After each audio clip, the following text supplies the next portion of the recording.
Dans cette partie de leçon, nous allons apprendre finalement la différence qu'il y a entre adressage relatif et adressage absolu.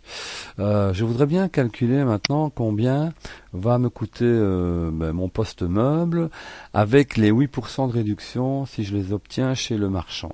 Donc je vais faire une formule, je vais faire égal le prix brut, donc la cellule B5, moins, j'ouvre la parenthèse, elle-même, fois 8%. Donc égal le contenu de la cellule D2. Je referme la parenthèse et je fais Enter.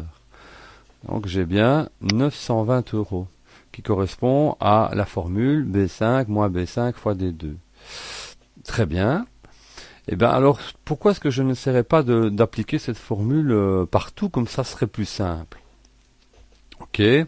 Donc la façon la plus simple dont j'envisage les choses, c'est d'étirer la formule vers le bas.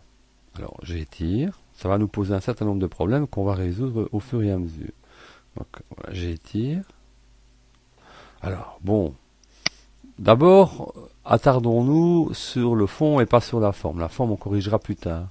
Mais sur le fond, lorsque je clique dans la deuxième cellule, il me met bien il me met B6, ok, moins B6 fois D3. Alors D3, c'est là-bas. Donc il n'y a rien. Donc forcément, j'ai 200. Et puis, même chose pour la formule, il a bien augmenté. Donc il a mis B7 moins B7 fois D4. D4, il ne contient rien. Alors, je vais aller explorer par exemple celle-ci, le fax. Pourquoi est-ce qu'il me coûte moins 29 950 €? Parce qu'il a bien fait B14, donc qui est la valeur du brut de fax, moins B14 fois D11. Alors D11, D11 c'est ça. C'est le prix de l'ordinateur. Donc c'est tout à fait farfelu. Donc c'est pas ça que je dois faire. Il y a une erreur quelque part, effectivement. Donc, je reviens en arrière. Je reprends ma formule initiale, qui est donc B5 fois D2.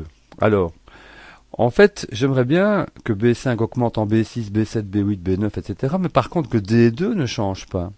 Donc, en fait, pour pouvoir l'obliger à conserver le 8% donc, qui est placé en cellule D2, je vais ajouter le signe $ avant le D et avant le 2.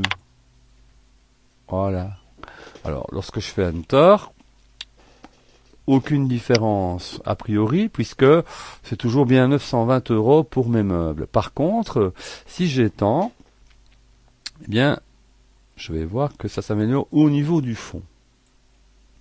Au niveau du fond, effectivement maintenant, lorsque je clique dans la cellule D6, je vois bien qu'il a fait B6 moins B6 fois D2.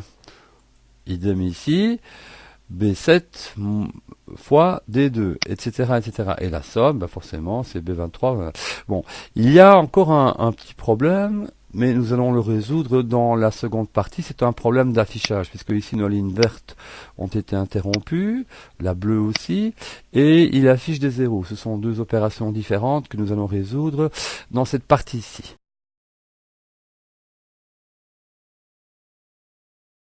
Dans cette dernière partie, nous allons corriger les problèmes de forme que nous avons, puisque nous avons à la fois des zéros et des effacements de couleurs, puisque le vert a disparu, là le bleu a disparu, et il affiche des zéros dans les cellules vides, donc ça c'est pas très gai. Alors, la première des choses que l'on va faire, c'est de corriger le problème des zéros. Alors, on va se rendre ici dans le bouton Office, on va aller dans les options, et choisir option avancée.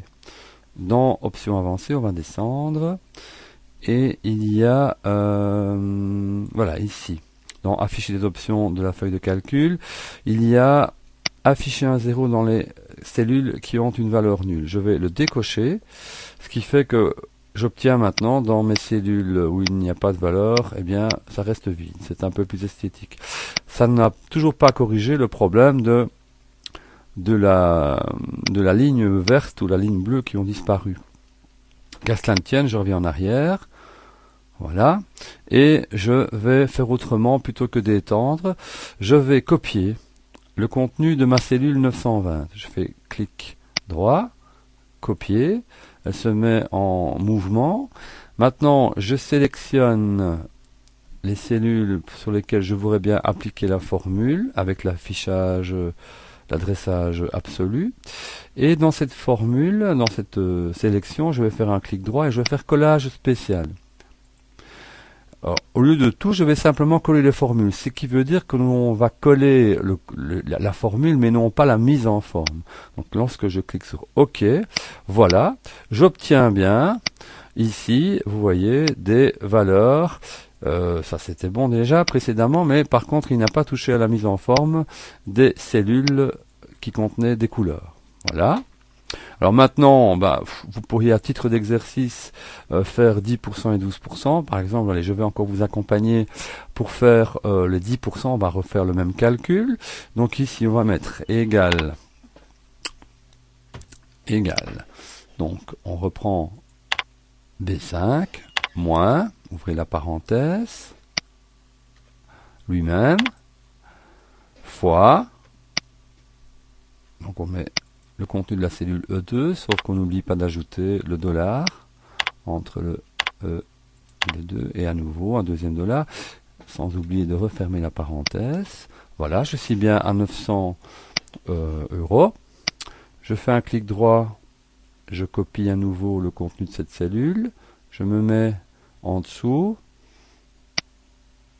voilà, et lorsque je clique, je choisis collage spécial, à nouveau les formules, OK, voilà, nous avons donc pour les 10%, à vous de calculer cette formule pour les 12%. Donc je vous rappelle en fait que l'adressage absolu et l'adressage relatif, c'était que lorsque nous choisissons une incrémentation ici, donc on met bien, il tient compte de la cellule B5 pour le prix brut, là de la cellule B6, là de la cellule B7, ça c'est l'adressage relatif. Par contre, nous avons forcé un adressage absolu lorsque nous voulions les 8%, on l'a obligé à aller chercher uniquement la cellule D2 avec l'ajout des 2 dollars entre le D et le 2, ça c'est ce qu'on appelle l'adressage absolu. C'est toujours dans cette cellule-là qu'il ira chercher la valeur pour calculer. Fin